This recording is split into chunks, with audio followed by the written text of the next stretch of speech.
روزے کے بارے میں جو سوال بہت زیادہ پوچھے جاتے ہیں، الٹی آ گئی ہے، ابکائی آ گئی ہے، اس سے روزہ تو نہیں ٹوٹا، انجیکشن لگانا ہے، چوٹ لگ گئی ہے، خون نکل گیا ہے، خون لگانا ہے، انہیلر لینا ہے. الٹی آنے سے روزہ نہیں ٹوٹتا. الٹی آنے سے روزہ اس وقت ٹوٹے گا جب دو شرطیں پائی جائیں گی. ایک یہ کہ الٹی منہ بھر کر ہو بہت زیادہ، اور منہ بھر کر الٹی ہوئی اور آپ نے اس کو نگل لیا تو نگلنے سے روزہ ٹوٹ جائے گا. دوسری شرط یہ ہے کہ الٹی منہ بھر کر ہو، خود سے نہ ہو بلکہ آپ نے جان بوجھ کر کی ہو، منہ بھر کر اچھی طرح سے. منہ بھرنے کا مطلب یہ ہوتا ہے کہ اتنی زیادہ ہو کہ آپ اگر روکنا چاہیں تو وہ روک نہ سکیں، اس کو منہ بھر کے کہتے ہیں. ورنہ اب منہ بھر کا جو ہے کیونکہ وہمی لوگ جو ہے نا، پھر وہ وہمی لوگ جو ہے نا وہ تنگ کرتے ہیں. وہمی کہتے ہیں مجھے پتہ ہی نہیں چل رہا کہ میرا منہ بھر کے ہوا ہے یا منہ تھوڑا ہوا ہے. تو بھائی اب منہ تو آپ کا اپنا ہے، میں تھوڑی پتہ لگا سکتا ہوں کہ آپ کا منہ بھرا ہے کہ نہیں بھرا. اس کا ایک فقہاء نے ضابطہ بیان کیا ہے کہ اتنا کہ منہ میں روکنا اس کو ممکن نہ ہو. تو چھوٹی موٹی ابکائیاں آتی ہیں، چھوٹی موٹی الٹیاں آتی ہیں، یہ اگر نگل بھی لیں تو بھی روزہ نہیں ٹوٹتا. ابکائی آئی اور آپ واپس لے گئے تو نہیں ٹوٹتا. تو منہ بھر کر ہو اور آپ اس کو نگل لیں، یا نگلیں تو نہیں لیکن وہ منہ بھر کے خود سے نہیں ہوئی بلکہ آپ نے حلق میں انگلی ڈال کے طے کی ہے. تو عام طور پر ایسا کوئی کرتا نہیں ہے روزے میں، اس لیے اس کو اتنا بیان کرنے کی ضرورت بھی پیش نہیں آتی. اس کے علاوہ گلوکوز چڑھانے سے، انجیکشن لگانے سے روزہ نہیں ٹوٹتا. روزہ ٹوٹتا ہے کھانے پینے کے، ناک کے راستے یا منہ کے راستے کوئی چیز پیٹ کے اندر جائے، یا مقعد کے راستے کوئی چیز پیٹ کے اندر جائے. آنکھ میں دوا ڈالنے سے روزہ نہیں ٹوٹتا، خوشبو لگانے سے روزہ نہیں ٹوٹتا، خوشبو سونگنے سے روزہ نہیں ٹوٹتا ہے. کان میں دوا ڈالنے سے روزہ ٹوٹتا ہے یا نہیں، اس میں علماء کا اختلاف ہے. پہلے جو ہمارے فقہاء ہیں انہوں نے لکھا ہے کہ کان میں دوا ڈالنے سے روزہ ٹوٹ جاتا ہے. اس کی وجہ یہ ہے کہ ان کا یہ خیال تھا کہ کان جو ہے نا یہ دماغ تک اس کا کوئی لنک ہے، ہم جب کوئی چیز کان میں ڈالتے ہیں تو دماغ میں پہنچتی ہے وہ. لیکن بعد میں جو ڈاکٹروں کی تحقیق ہے وہ یہ کہ کان میں کچھ بھی ڈالتے ہیں وہ دماغ تک نہیں پہنچتی، نہ پیٹ میں جائے گی وہ نہ دماغ میں جائے گی. تو اس تحقیق کی وجہ سے علماء کی رائے بھی تبدیل ہوئی. تو بھی ہمارے اکابر کا جو فتویٰ ہے، یعنی سارے ہمارے اکابر ہیں جو اس کے خلاف ہیں وہ بھی ہمارے ہی ہیں، لیکن مطلب یہ کہ جو میرے اساتذہ ہیں ان کا جو فتویٰ ہے اس بارے میں وہ یہ ہے کہ روزہ نہیں ٹوٹتا کان میں دوا ڈالنے سے. البتہ ہمارے ہی اکابر میں بعض اس کے قائل ہیں کہ ٹوٹ جاتا ہے. تو احتیاط یہ کہ نہ دوا ڈالی جائے، اور اگر کسی نے دوا ڈال دی ہے تو بھی کچھ نہیں ہوتا، انشاءاللہ روزہ نہیں ٹوٹے گا. آنکھ میں دوا ڈال دی اور اس کا اثر گلے میں محسوس ہوا تو بھی روزہ نہیں ٹوٹتا. سمجھ رہے بات کو؟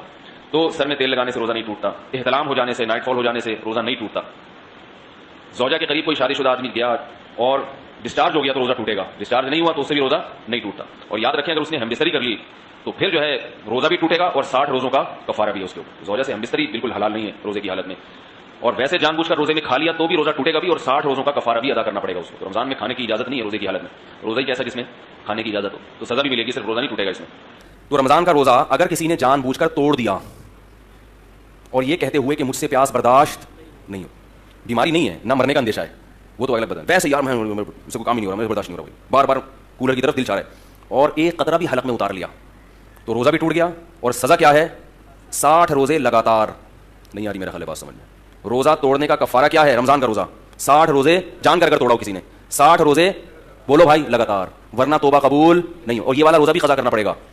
اور وہ جو 60 روزے رکھنے ہیں ان میں اگر 59 روزوں کے بعد آپ کی طبیعت خراب ہو گئی اور 60واں نہیں رکھ سکے تو پھر پہلے دن سے دوبارہ، یعنی اس میں بیماری کی بھی کبھی عذر قابل قبول نہیں ہے، کیونکہ یہ کس کا روزہ ہے؟ رمضان کا. یہ مذاق نہیں ہے، یہ اللہ کا بہت بڑا حکم ہے. اسی طرح یاد رکھو ایک اور مسئلہ ہے، مسافر کے لیے روزہ چھوڑنا جائز ہے لیکن افضل نہیں ہے.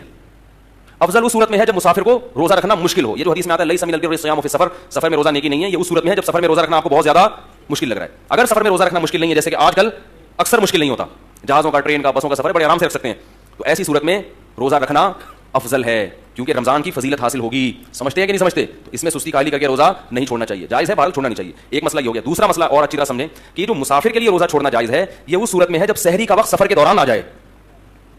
ہمارے ہاں یہ ہوتا ہے کہ دوپہر کسی کا لاہور جانے کا ارادہ ہے تو صبح روزہ چھوڑ دیتا ہے کہ بعد سفر میں. ایسا نہیں ہے. سحری کا وقت مقام پہ آیا ہے تو ابھی آپ مسافر بنے نہیں ہیں، آپ دوسرے مسلمانوں کی طرح آپ پر بھی روزہ فرض ہے کیونکہ ابھی آپ مسافر بنے نہیں ہیں. اب جب آپ نے روزہ رکھ لیا تو سفر میں اس کو مکمل کرنا واجب ہے، سفر میں آپ وہ توڑ نہیں سکتے.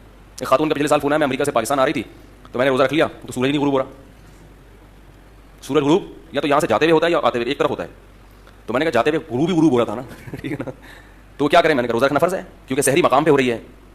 سحری امریکہ میں مقام پہ کی انہوں نے، تو اب جہاز میں بیٹھ گئے تو سورج کتنا ہی لمبا ہو گیا، ٹھیک ہے، روزہ رکھنا پڑے گا. تو کبھی کبھار ایسا ہوتا ہے، ہاں جان پہ بن پڑے یا بیمار ہونے کا اندیشہ ہو، وہ تو پھر سفر نہ بھی ہو تو بھی روزہ توڑنا بولو بھائی جائز ہے. تو ایک مسئلہ ہے. دوسرا مسئلہ یہ، مسافر نے روزہ چھوڑ دیا، سفر میں سحری آئی تھی، آپ یہاں یعنی آپ جہاز میں بیٹھے لاہور سے کراچی آ رہے ہیں، راستے میں سحری کا وقت ہو گیا جہاز کے دوران، یعنی پرواز کے دوران، تو آپ روزہ چھوڑ سکتے ہیں، آپ نے چھوڑ دیا روزہ.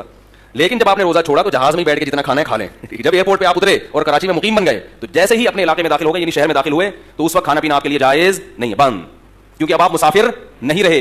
اگرچہ روزہ نہیں ہے لیکن روزے داروں کی طرح آپ کو رہنا پڑے گا کیونکہ آپ نہ مسافر رہے نہ مریض رہے. تو فمن شہید منکم الشہر، کہ تم میں جو اس مہینے کو پائے گا وہ روزہ رکھے، تو اس کو روزہ رکھنا اگرچہ یہ شرعی روزہ نہیں ہوگا کیونکہ سحری، کیونکہ وہ تو کھاتے آ رہے ہیں نا، لیکن پھر بھی روزے داروں کی طرح رہنا آپ پر کیا ہو جائے گا؟ واجب ہو جائے گا. نہیں آئی بات؟ ہم نے دیکھا ہے مسافر کا روزہ نہیں ہے وہ آگے کھا رہا ہوتا ہے بھائی اب تو مسافر نہیں رہے نا تم, اب تھوڑی مسافر ہو, اب چپ آرام سے جیسے دوسرے بیٹھے ہوئے نا اس طرح بیٹھو, کھانے پینے کی اجازت. وہ کہتے ہیں جب میرا روزہ ہی نہیں ہے تو روزہ بھی مجھے بعد میں بھی قضا کرنا پڑے گا اور اب بھی مجھے کھانے پینے کی اجازت نہیں ہے. بالکل ایسا ہی ہے, بعد میں یہ قضا بھی کرنا پڑے گا کیونکہ آدھے دن تو آپ چلتے رہے نا, آدھے روزے تھوڑی ہوتے ہیں, اور آدھا دن آپ کو روزے داروں کی طرح رہنا بھی پڑے گا. سمجھ رہے کہ نہیں سمجھ, تو یہ حکام ہے جن کے لوگ رعایت نہیں کرتے.